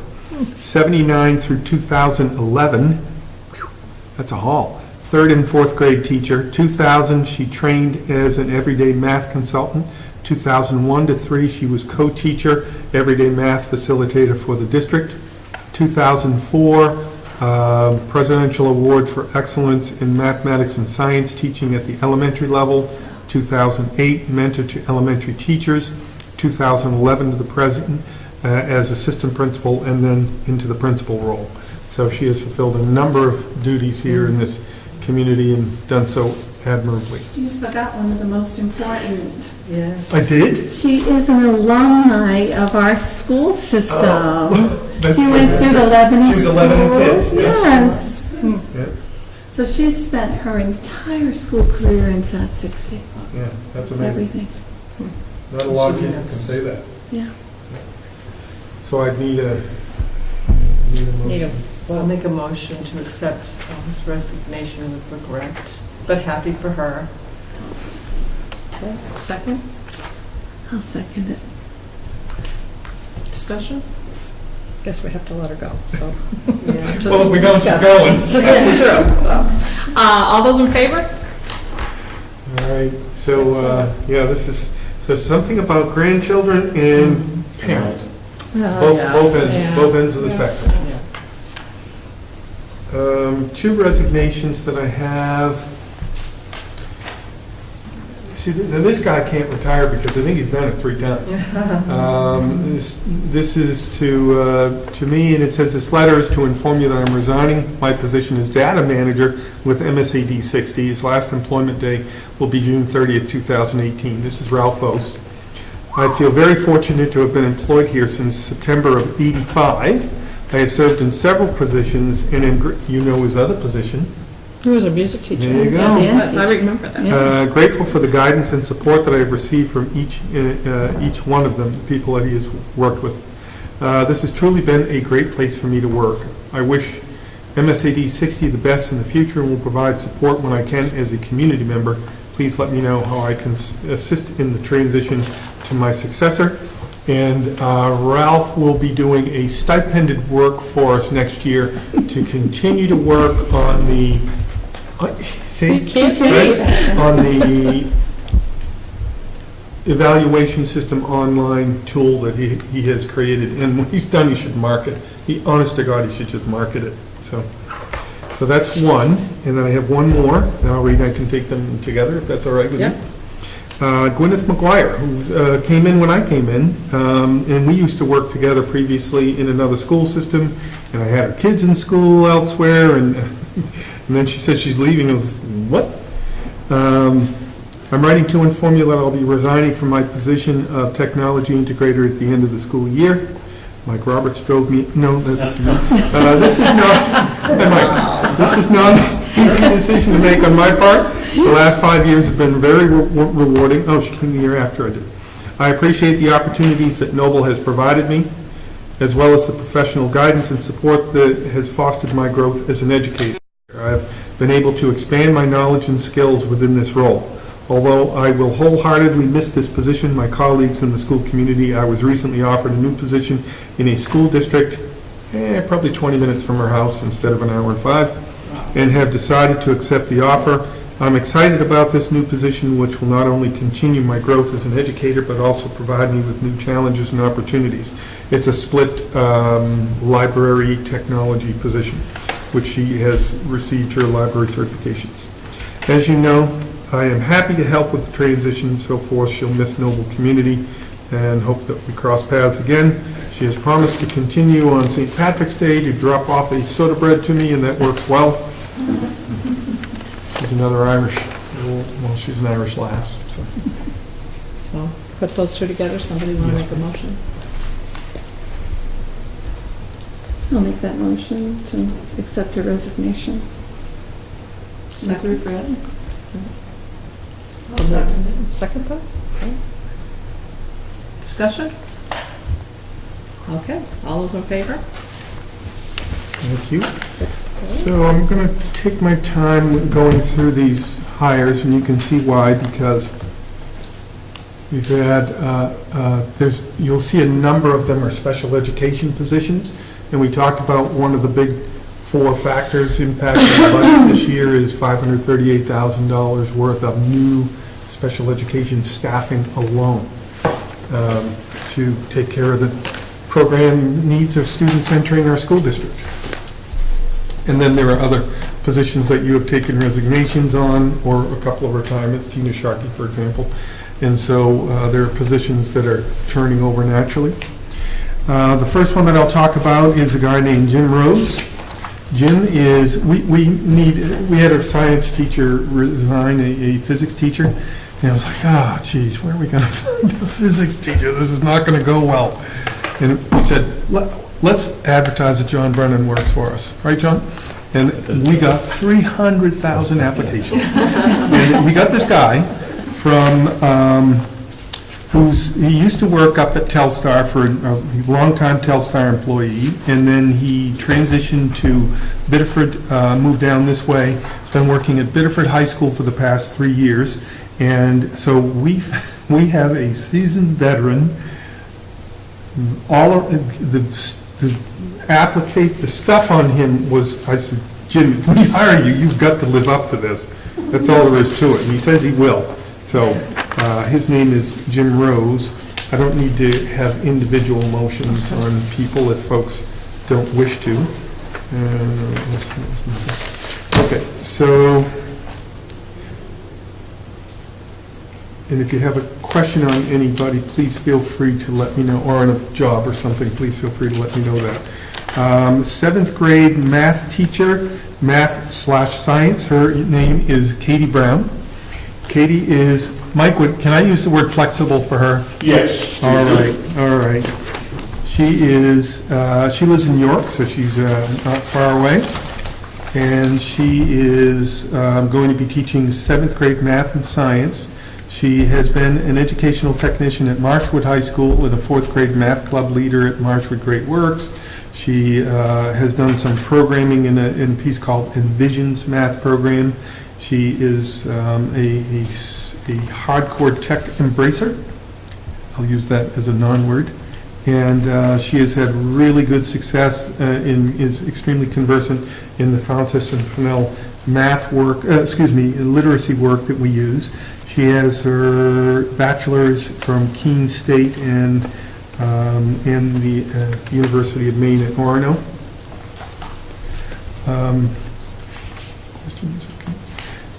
Jim Winslow. Jim is, part of the grant for multiple pathways is the expansion, and we also had our guy that's in the multiple pathways right now, Adam Atherton. He and his wife are going to be leaving for Hawaii or something. I forget where. It's like, you sure? There's not good weather going on there. Don't. But he's still going. So we were fortunate enough to find a very talented young guy by the name of Jim Wilson, who's going to be joining us. Jim is a UMO grad. He is Mr. Outdoorsman. He is qualified to teach health and physical education and has some outdoor education certifications as well. And he has been teaching high school physical education in Springfield High in Vermont. Big into lifetime activities, personal fitness, off-season training, developing skills to maintain healthy lifestyles. Jim is going to be a very nice addition. He met with the students upstairs. He had a tour of the facility. Multiple Pathways is over our office. And the kids were like, hire this guy. So they would be excited. A young lady here, her name is Samantha Crossman. Samantha is being hired, hopefully we're hiring her tonight for a 5th grade classroom. We were very fortunate because Samantha's been a student teacher in our 5th grade in North Berwick, and once she finished up her student teaching, and the teacher she was with, Gwen Durademi, left for maternity leave, guess who we hired to finish out that year? And she's doing a great job. So we got a first-hand look at her, and she has her bachelor's degree in with K-8 certification from the University of Southern Maine. This young lady to bring to you is Allison James, 2nd grade teacher at Hanson Elementary School. Allison also lives in York. There's a lot of seaside people saying we like MSAD 60. She's been teaching for 3 years now. She has her bachelor's. She is ESL endorsed. I said, we're not going to need that so much so far. And she is just about to finish her master's in curriculum and instructional strategies.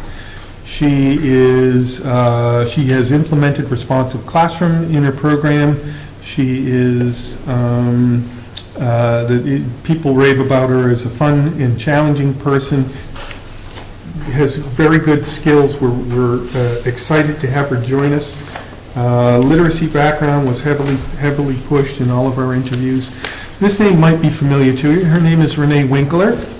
Renee taught for us. She was a student of mine at St. Joe's, and then she applied for a teaching position here, and I saw her name come forward from a committee. I was like, Ron, I know Renee Winkler. He said, yeah, that's her. And she was outstanding from the day she stepped into a classroom. She would be one of the best in any school she taught in. And she and her significant other moved to Massachusetts, where she's been teaching, where she taught this past year. And she just can't, she does not want to be away from Noble schools. Just to be frank with you, she can't believe the difference in the school systems.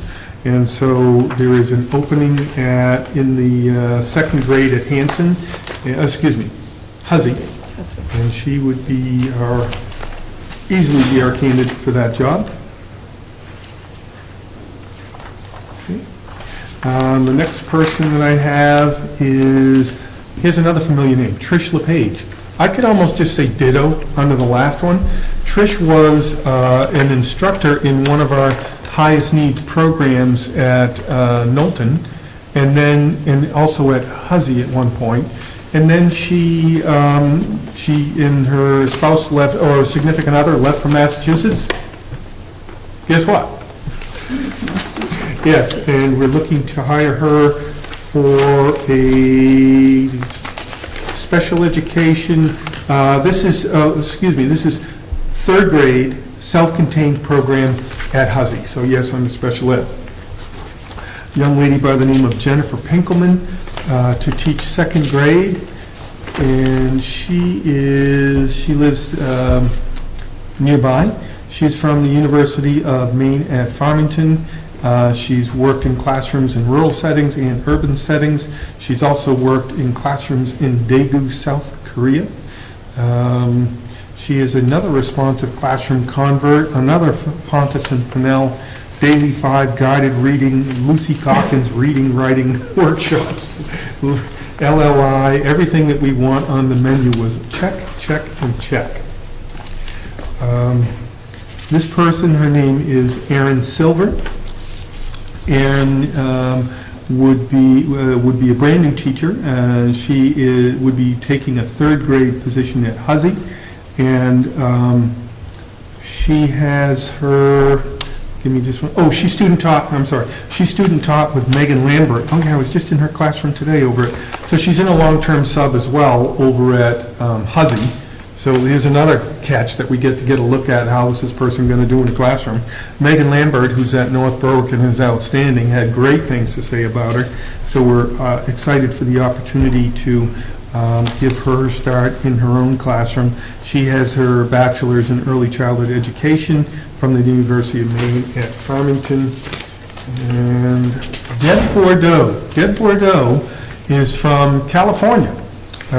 Skype interviews are much handier than flying here for an interview, and she would be looking at a fourth grade position in Elks. She is a veteran teacher. She would actually be, she's got like 20 some odd years of experience. She would be relocating here, and she would have been a candidate for either that job or the literacy coaching job. I mean, she's got such a background in literacy that this was an easy pick for us. And she has her graduate coursework from Cal State University Haywood and her bachelor's from Plymouth State College. So she's from this way, went that way, is now coming back. Heidi Dufresne, special education teacher at Knowlton. She has her master's degree, is an experienced teacher, and she has her master's from Lesley College and her undergraduate degree from the University of Maine at Farmington in special education, and her master's is in curriculum and instruction. She's currently been teaching in York, and has looked at it and said, you know what? She knows there's a pay cut to come to Noble, and guess what? Noble's looking like a great place, so we're thrilled to have her. Penny Bognatz would be special education teacher at Knowlton School. Penny is an 8-year veteran of the classroom. She has her, what's your guess on this one? What's your guess on that? Misericordia? Am I close? Yeah. I'd like to have a vowel. So this is in Dallas, Pennsylvania, not that Dallas, the other Dallas. She has her bachelor's in education in special ed.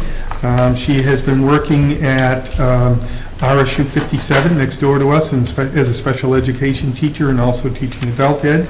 And Bayside Learning, she had experiences there in Portland, a system that I'm very familiar with outside of the schools. And she previously taught in Wallingford, Connecticut. You folks are being very patient. I appreciate it. Please let me know. Feel free to halt me at any point if you have questions. Melissa Weber. Melissa Weber would be a 7th grade math teacher with Mr. Roberts. She is a 3-year veteran in the classroom. She lives in Kittery. She has her degree in a bachelor's from the University of Maine at Orono. She has been teaching at Newt Middle Senior High School in the math department, and she's taught some of the lower maths at the high school, and she's done the Algebra 1, Geometry, SAT Prep, and Trigonometry. She is currently, that's her current job. She's also done 7th and 8th grade math in the Milton, New Hampshire school system, and in Warren Community School was a 6th grade teacher. Paula LaRue. Can I ask a question? Please do. Thank you. That's the second math, 7th grade math. The first one was a math/science. Okay. Yes. How many teams are there in 7th grade then? So let's see, Mike, we've got, I was just The first curious. one, next year we will have one 2-person 7th grade team. Okay. That's why that first one was a math science. Okay. We're close to our ELA social studies. You'll get that meeting probably next time you're together. Okay. And then we had another. yeah, so the other half of that 2-person team, I think I have, I will talk about. So right, to answer your question, so there'll be 3 6th grade teams with 4 teachers. Okay. And at 7th grade, there will be 2 4s in a 2. Gotcha. Thank you. Thank you, sir. Paula LaRue, Special Education Case Manager at Noble High School, taking Matt LeBlanc, so that's a place that's in a current position. And she has been she's an experienced special education teacher coming from the York School Department. She is a seasoned veteran, understands that there's a pay difference in it, and is hearing the exact same thing that a lot of folks are hearing, is that Noble High School is a shaking, baking place to be. She has been doing work in self-contained math and ELA classes, and also co-taught general ed math, Algebra 1, Algebra 2, financial literacy, reading and writing literacy, and social studies classes. So we would be thrilled to have Paula join us. Courtney Rulin, otherwise known as Courtney Warburton. So if I say the name Rulin, somebody might say, I don't know her. Courtney has been working as an educational technician with us, and she's been going back to earn her certification. She has completed that. We have a half-time position open. She'd be the perfect person to slide into that because she can do the half-time teaching position and maintain the half-time ed tech position previously, and so we can round out her employment. Otherwise, it's very hard to find somebody to teach a happy special education job.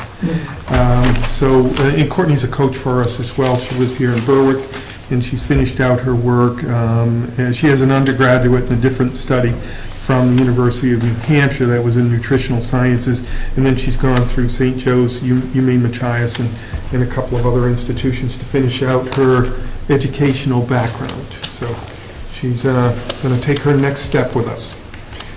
Crystal Meserve. Crystal Meserve would be a social worker here in the multiple pathways program at Noble High School. Still, this is one of those grant positions that they're funding for the next 3 years. And she has her master's in social work degree. She received that in 2013 from University of Southern Maine. She has her bachelor's degree from USM as well in social work. And she has recently just completed her licensure requirements to obtain her full licensed clinical social work. So we're happy to have that skill set. An LCSW on board, we'll take it. And she's also done date treatment services in support of public education settings. And two more names for you. One is Kelly McGlynn. Kelly is a veteran teacher. She is going to be joining us in special education at Noble Middle School. She will be teaching the self-contained program. She is going to commute from Caribou daily. Or did she say she was moving? She'll be moved. No, she'll be moved. All right, thank you. She has her, I don't know, she has her Bachelor of Arts in Psychology, a Master's of Science in Special Education. She's worked as an IEP coordinator and a resource room teacher, and she has done alt education as well in the Fort Kent area. So, and the last person that I wanted to mention is a gentleman by the name of Matt Hart, who will be teaching the other half of your two-person team, which is a social studies and English language arts position. Matt has been teaching for a number of years. He lives in Berwick, he and his wife, and they commute to Revere, Mass. every day. He puts 45,000 miles a year in his car, and he's been doing it for 13 years. Oh, my. He's enjoyed it. He gets a lot of books in, I guess. And I was saying, if you can survive a husband and wife team 4 hours a day in a car, you got something going. So he is an experienced teacher. He was their teacher of the year for the Revere schools. The people that he's brought into his classrooms. I talked to him and I said, you know, you're taking over a $20,000 pay cut if you come back here. And he knew that. He knew that. He lives in Berwick. His son is here at the high school, and he would love to join the community in which he lives. It's not really going to help him out on the other end. His wife is going to continue teaching in Revere, so they're still going to have to turn a car in every 2 years. But for now, he's saying this would be a great opportunity for him to join our school system. We'll see what happens One with of his the wife. few people in our district that have been used to class sizes of 32 A with 34 36? and Yeah, 36. he had a 36. Or a rare reduction. Yes. So there's the list of 444 people for you to consider for tonight. We have, the feedback I would give you when I was talking with Jim Rose, the physics teacher, is boy, you guys do your homework. So I would like you to feel confident that we have done that homework at each level. Somebody want to make a motion to accept all those new people? I'll make a motion to accept all the new hires. Second? Any other discussion? Okay, all those in favor? Thank you. So, Thank you for your patience. now we're on number 15, other. Does anybody have any other? I have just a couple of brief others. First of all, something about a graduation. 7:30 tomorrow night. Great weather coming. It will be outdoors. If you are interested in attending, yes, you already sent me a request. If you're interested in attending, see me. I'm the guy with the tickets. They're for sale. And fundraiser. Let's see. We also have, Sue sent me a note saying she forgot to send me a write-up about the Ryan home. She said, hey, I forgot to send you that note. Can you let the board and the public know, tell them that there's an open house on the Ryan home because the 501c3 has made the acquisition of the Ryan home. Awesome. And it will be on July 1st from 2 to 8, and everyone is invited. And she said, also tour the building, the facility will be open for tours. And I see that she's just received another check. This one is from the Lebanon Owls Penny Bank. The Lebanon Owls, the kids decided, what are we going to raise some funds for? What are we going to earmark that for? They raised $1,544.24 Awesome. for the Ryan Home Project. Yeah, Lebanon. Crazy good stuff, crazy good. Wonderful. So, and Sue went out and met with them specifically and had a good chat with them just the other day, too. My good friend Lacey at Knowlton Elementary, I was honorary good rider of the day on bus 35, Mr. Bill's bus, the other day, and there's just a quick picture of Somebody Bill was standing up on the Puffer. bus. I think we all were at one point. The bus wasn't moving. But no, it wasn't. See, I got the bracelet to prove it.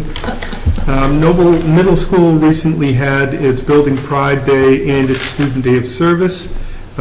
Kids spent time doing art and outdoor projects for the school. Then their people came in from Otis Elevator, also to help with the work. Outdoor classrooms, an outdoor classroom has been designed for 30 students. It's out on the front left of the school. New garden near the road sign. The new road sign that we have is a nice new garden around it. Cleaning the Noble Middle School veggie garden and putting together a greenhouse. Huge Lego wall for the 3rd floor. At some point when you get into the school, you got to check out this Lego wall. Landscape art wall to be installed next to the nurse's office. Large-scale origami crane mobile, large-scale string art to brighten the cafeteria. Gratitude flags, shelving in the band room, photography to be framed and hung, trash cleanup, landscaping, weeding. Aaron Dixon, Elise Galusha, Kristen Hobbs, Rebecca Manning were the crazy people behind pulling all of that work together. So a great thanks to them as well. And let me just double check, see if just a reminder that the vote on the school, the budget validation referendum will be Tuesday, June 12th in Berwick. It'll be at the town hall between 8 and 8. At Lebanon, starting at 6 a.m. in the morning and going till 8 p.m. It will be at Lebanon Elementary School, and at North Berwick Elementary School, it will be from 8 to 8. That's it for me. I came to the Sanford Regional Technical Center award ceremony the other night, and I was stunned at the number of people that attended. It was supposed to start at 6:15. I was here at 5 minutes after 6. I barely found a place to park. I came in and I was standing at the doorway to get in. The room was packed, the auditorium was packed, and there were parents and kids still trying to get in. So needless to say, I didn't stay, because I was not going to take a seat from a parent that might want to come. But what a wonderful turnout. That's a great program. The kids do a fantastic job, and I'm just glad that our school was able to host it, but I don't think it was big enough. And we're 1,100 seat auditorium, That's something crazy. like that. And the new one over at Yeah, Sanford's going to be like 850. Yeah, I know, I don't understand that. So, They're gonna do it in and we're going to Sanford? add more programs. Wow. They might It needs to be outside, because it's too Or bad. in you the know. gym, Yeah, one or the that's- other. Yeah. And I cracked a joke about portables. I don't know why people from Sanford got upset. That is a hot issue right now, I was don't talking about the even. portability of the skill set that they learned. I said, Sanford portables? Oh, Steve, Don't get you me gotta get new started. material. Yeah, I guess so. Any others? Our next thing is if there's any additional public input. Do we have anybody else like to? Public input? You gotta come up to speak in a Oh, mic. Mike? The audience at home needs to hear you. I'm sorry. Two quick items. One, we do wish Gwyneth the best, obviously, but just to repeat for Elva and for Ralph. Those are rare birds, and some of us have been around, 28 years or whatever, but for Elva to have her sad 60 career be literally her career, and what she's done for the administrators and the kids and for the little ones, obviously we thank her. And since 1985, when I came in in 90, Ralph was the music teacher. I don't think there's been a negative interaction with Ralph Vos since 1985. So we wish Elva and Ralph obviously the best. And thanks to the high school, because the seniors came down this week.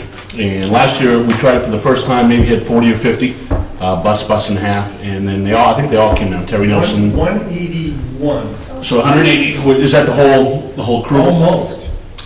So, and it was a win-win. It was a good experience. We had everything you could see in terms of kids seeing their old teachers. We had brothers and sisters and siblings seeing each other. We had some seniors sneaking out their cell phones to film their old hallways, and a lot of hugs, a lot of emotions. We played the song, and it was just a quick 15-minute walk around. Kids kind of set up the parade. We even had some signs.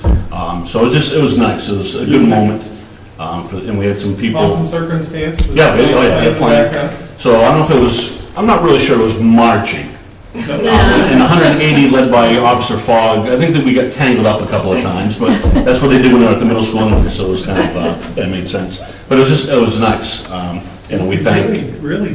You were there, you Some of saw those it. kids. Yeah, there was this natural hugging and there was some emotion. It was just nice to see. And, right now it was good for the middle school to, wasn't it, gave inspiration, I think, to some of our kids that need it, especially this time of year. So we thank the seniors for coming down. It was really a fun 15 minutes. And what's that tassel? How there and that? And whoa, he grew! Yeah. It was a lot of fun, so we do thank the seniors for that. And hopefully it continues. And I'm sure the K-5 world would love to see him, but it's a busy week and it caps Yeah, off it's tomorrow tough night. So because it's to do it's it tough. would take a whole afternoon. It would. And it's all volunteer on their time. I had a 7th grade young lady standing next to me from the band, and while the kids are marching through, look down, she's kind of getting all misty. I said, "What's up? They've grown so much, so fast." What? Yeah, you never know what you get at the middle school. But anyways, it was nice. It was fun. So that's it. Anybody else? Public input? No? So we have to go into executive session now, right? Yes, so what's going to happen is we're going to go into 2 executive sessions and then an adjournment. So we're not going to come back into public session. So is there a motion to go into adjournment afterwards so that they can finish the TV time? There won't be any further I'll business. make a motion to adjourn after the 2 executive sessions. I'll second that. Any discussion about that? Okay, all in favor? All right, So. great. Camera folks, thanks very much.